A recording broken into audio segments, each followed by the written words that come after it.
Olá, bom dia. Louvado e engrandecido seja o nome do Senhor, porque só o Senhor é digno de toda a honra e toda a glória. Aleluia. Meus amados, estou aqui, a primeira vez que estou no Instagram gravando ao vivo, né? Chamando mais seguidores, ok. É a primeira vez que estou no Instagram, quero falar da história de Jó, tá bom? No versículo 1 de Jó, havia um homem na terra de Uz, cujo nome era Jó, e era este homem íntegro, reto e temente a Deus, e desviava-se do mal.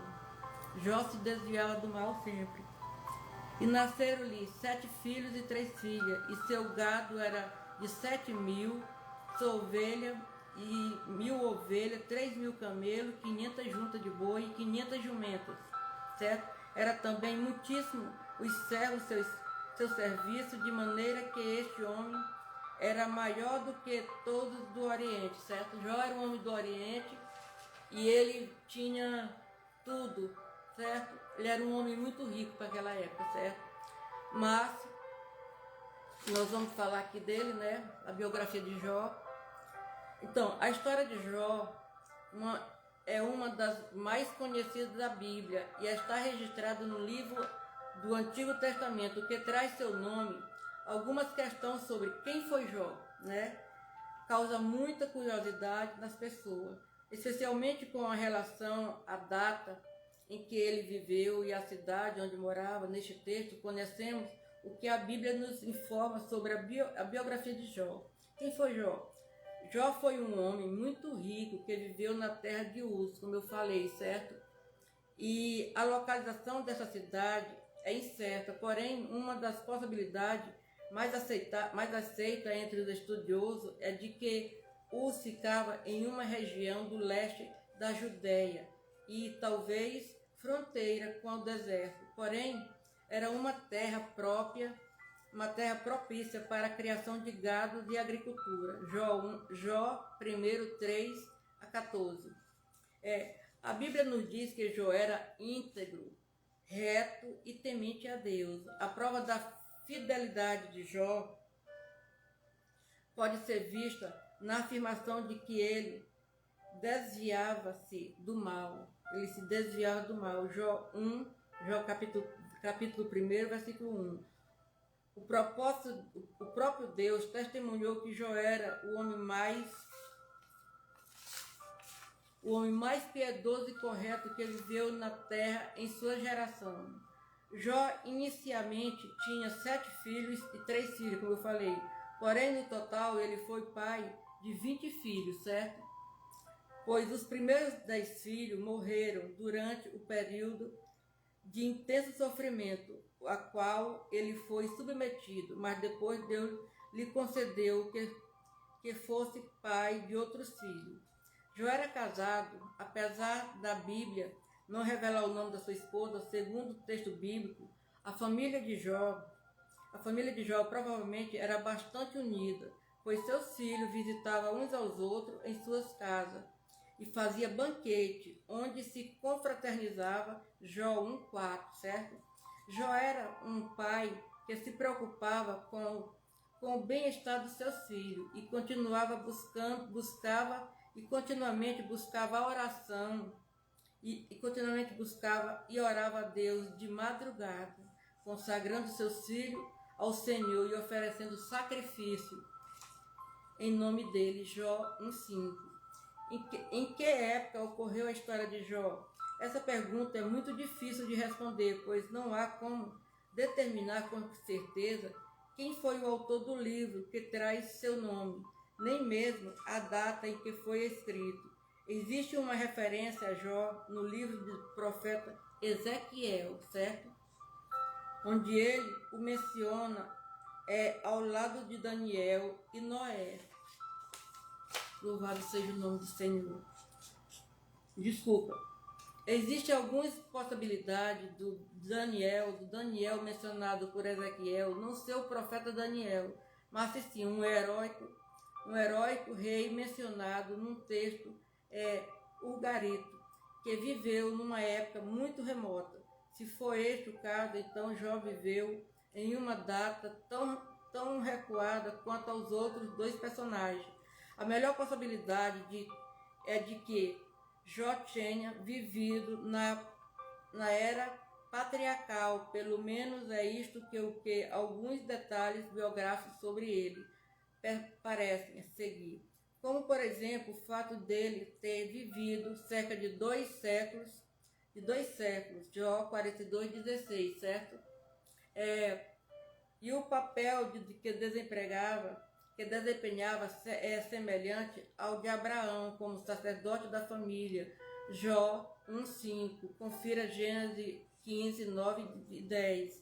A riqueza de Jó. Jó possuía grande riqueza e desfrutava de alta posição social. Algumas lendas antigas sugiram que Jó tenha sido um rei, porém não existe qualquer fundamento para tal progresso, para tal sugestão, e devemos rejeitá-la. Além do mais, se Jó fosse um rei, provavelmente o relato bíblico nos informaria, visto que o texto se preocupa em fornecer detalhes acerca da riqueza de Jó que o Jó possuía, certo? A Bíblia nos diz que Jó era proprietário de 7.000 ovelhas, 3.000 camelos, 500 juntas de boi e 500 jumentas. Uma quantidade tão grande, com licença, vou beber um pouquinho de água.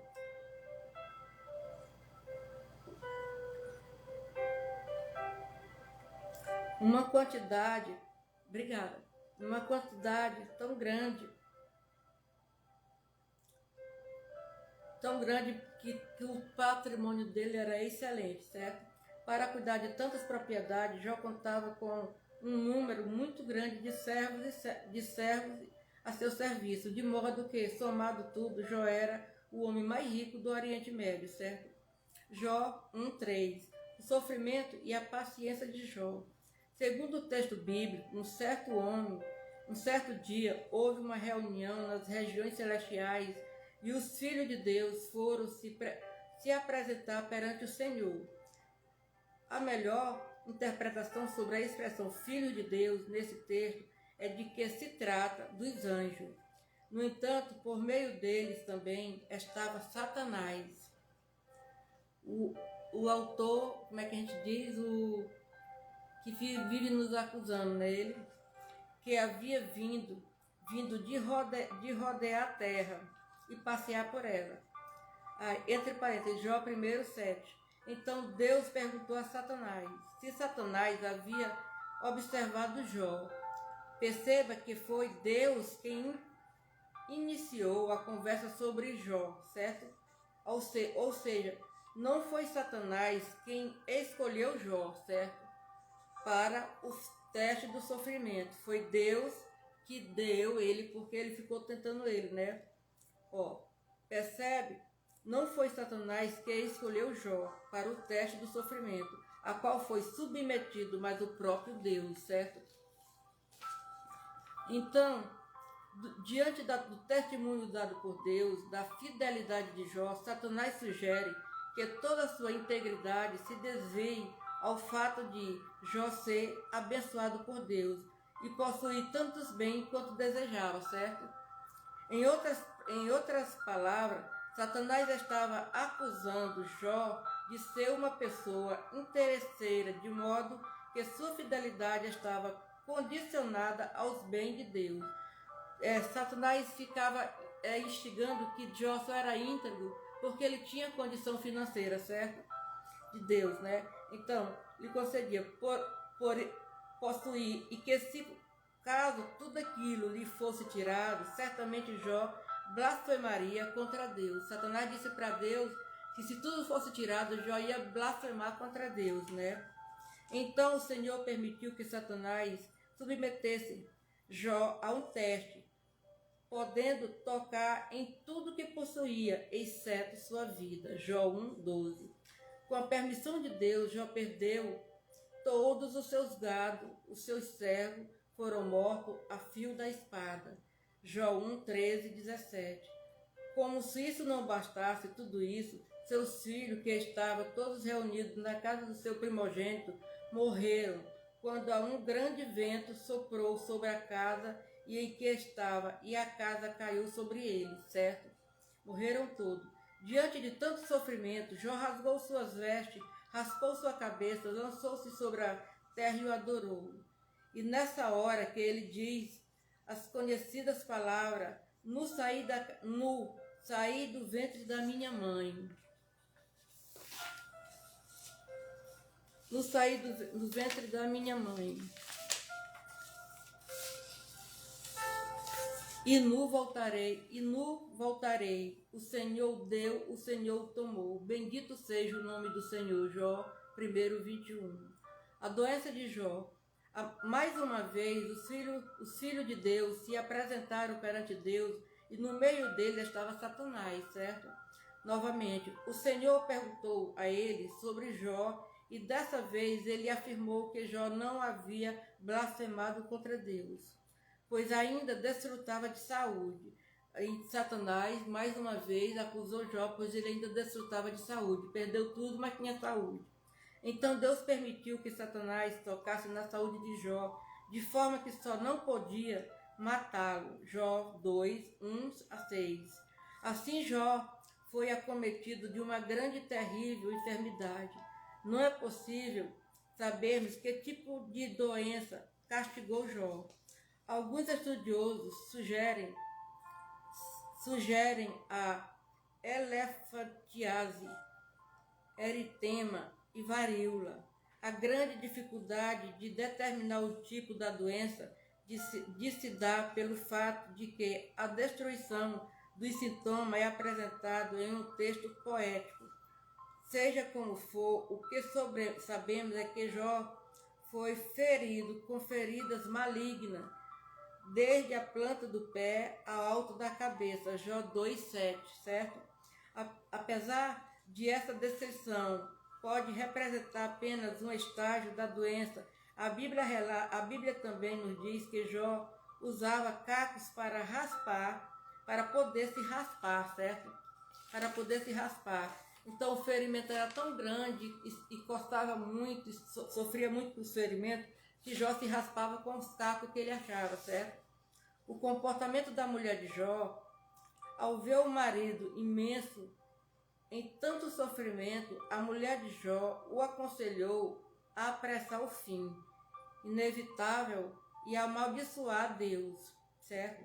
Quando a mulher dele viu aquele sofrimento dele todo, em vez dela ter compaixão, ela pediu para ele amaldiçoar o dia do nascimento dele, amaldiçoar Deus, né?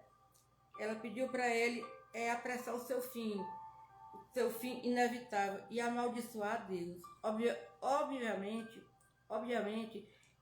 ela não sabia o que a vida de Jó estava preservada por Deus e fatalmente compartilhava da opinião comum de que tudo aquilo era um castigo divino. A resposta de Jó para sua mulher foi que ela estava doida, estava falando como qualquer doida. O termo hebraico, traduzido como doida, possui um sentido de infidelidade, apostasia. Ou seja, Jó lhe disse que ela estava falando como uma pessoa infiel diante de um Deus que, assim como derramou sobre eles o bem também poderia derramar aquele mal temporal, sem com isto ser injusto. Os amigos de Jó. Então Jó disse para ela, assim como Deus deu tudo aquilo para ele poderia dar uma doença e tomar tudo de volta, sem ser injusto, porque Deus é justo, ele é justiça e não injusto. Segundo o texto bíblico, Jó foi visitado por 3 amigos, Eliafaz, Bildade e Zofar. Estes amigos também eram sábios e ricos e pertenciam a uma posição social semelhante à de Jó. Os 3 homens foram ter com Jó para consolá-lo, certo? Para consolá-lo. A situação de Jó era tão grande, era tão complicada e grande, né? Que no primeiro momento seus amigos não o reconheceram de longe. Então eles se compadeceram e choraram, rasgaram cada um seu manto e lançaram pó sobre sua cabeça. Eles ficaram com Jó durante 7 dias e 7 noites. sem dizer uma única palavra, tamanha era o sofrimento de Jó, certo? Depois que o silêncio foi rompido por Jó, Jó 3, capítulo 3, iniciou-se uma longa e formal discussão entre eles e seus amigos. Com base nessa discussão, podemos perceber que os amigos de Jó começaram a estabelecer uma sequência de discurso com raciocínio de causar o efeito, onde basicamente acusava Jó de ser o culpado por todo aquele sofrimento. Assim, os amigos de Jó estavam acusando Jó de ele ser o próprio culpado por ele estar sofrendo, porque achava que ele tinha pecado contra Deus e que ele estava pagando o preço, certo? Então, assim, em poucas palavras, podemos dizer que os amigos de Jó o acusavam de ser um adúltero, ladrão, alguém sem hospitalidade e louco. Por fim, eles o exortaram a se arrepender, como eu falei. No discurso dos amigos de Jó, podemos perceber toda a insensatez da sabedoria humana.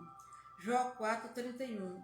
Apesar das acusações dos amigos de Jó e de sua tentativa de justificar-se, um jovem chamado Eliú, nome comum aos hebreus, chamou a atenção para o papel discipulado do sofrimento. Jó 32:37. De modo que o homem não é capaz de compreender tudo que Deus faz. Nós não somos capazes de compreender o que Deus faz, mas nós temos que aceitar, não é verdade? Deus responde a Jó. Depois de um grande discurso de Jó com seus amigos, o Senhor, do meio de um redemoinho, falou com Jó. Deus não respondeu às indignações feitas por Jó, enquanto debatia com seus amigos. Ao contrário, Deus lhe fez 70 perguntas retóricas, onde toda a sua sabedoria e soberania fizeram com que Jó percebesse sua ignorância. Jó então entendeu que lhe bastava apenas confiar em Deus. Nós não precisamos entender o que Deus faz, entendeu? Nós precisamos confiar em Deus, confiar cegamente, sem duvidar, porque no momento certo, Deus mostrará o que Ele quer para nós, certo?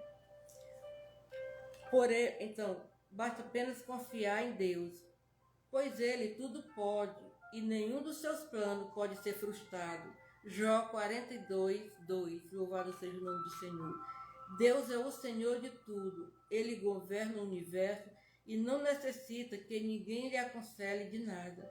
Tudo o que Ele faz é mediante a sua soberana vontade. Deus também repreendeu os 3 amigos de Jó, dizendo que eles agiram com loucura e o que tinha falado durante a discussão com Jó não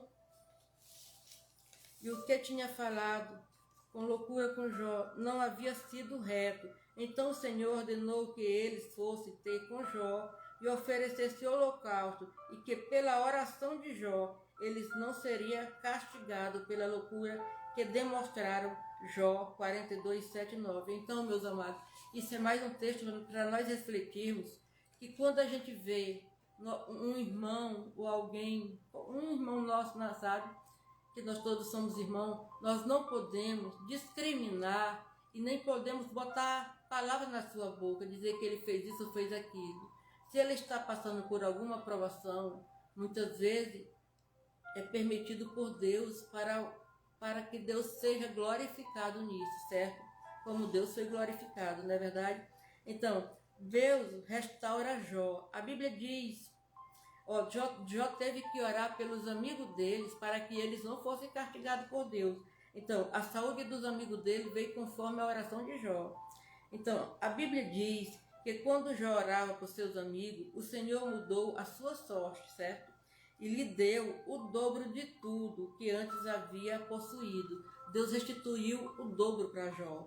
Assim já veio ter 14.000 ovelhas, 7.000 camelos, 1.000 juntas de boi e 1.000 jumentas. Jó também teve outros 10 filhos, sendo 7 homens e 3 mulheres.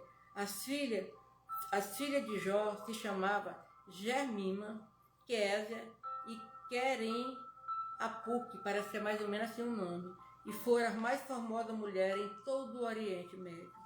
Depois de tudo que ocorreu, Jó viveu 140 anos e viu até sua 4ª geração, louvado seja o nome do Senhor. Jó 42:16. Muito abençoado por Deus, Jó morreu com uma idade muito avançada. Tiago, em sua epístola, se refere a Jó como um exemplo de paciência em suportar as aflições que lhe atingiram. Tiago 5:11. Louvado seja o nome do Senhor. Isso é um estudo para que nós possamos confiar mais em Deus, que nós tenhamos nossa mente e coração firmada em Deus e nossa confiança é em Deus. Porque ainda que os outros digam tudo contra nós, ainda que seja mentira, mas mesmo assim nós ficamos calados e confiando na justiça de Deus, porque mais cedo ou mais tarde ela chegará, meus amados.